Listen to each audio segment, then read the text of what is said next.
अगरबत्तियों के दूगो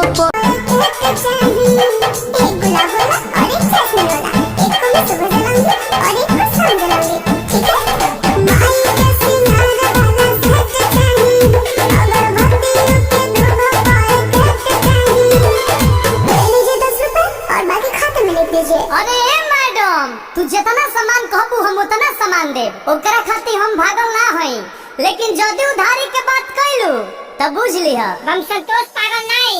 देत बारू हतनिया मांगा तारू हतना, हतने पैसा में सामान ले बुकातना, हतने पैसा में सामान ले बुकातना।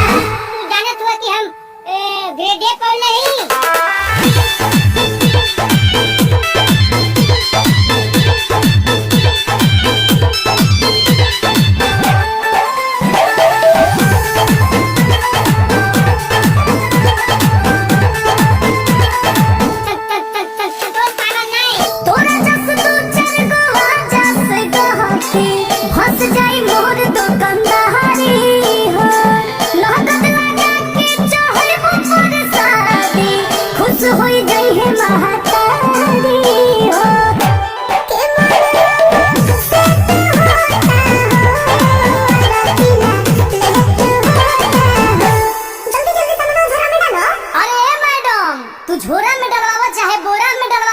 ओकरा खातिर हम भागल ना हई, लेकिन जदी उधारी सुधारी के बात कइलू तब बुझ लिहा हम संतोष पागल नहीं। देत बारू हतनिया मांगा तारू हतना, हतने पैसा में सामान ले बुकातना, हतने पैसा में सामान ले बुकातना।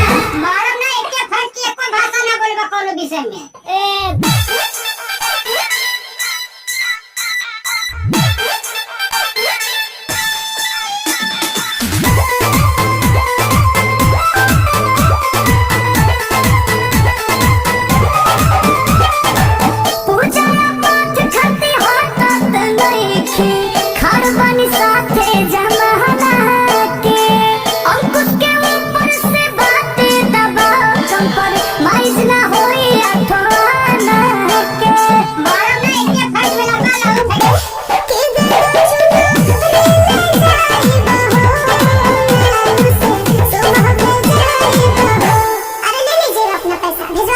अरे मैडम, तू चुनरी ओढ़ के सुनरी बन मुनरी बन। ओकरा खातिर हम भागल ना हई, लेकिन हमरा अभी पैसा ना मिलल तब बुझ लिहा हम संतोष पागल नहीं। देत बारू हतनिया मांगा तारू हतना।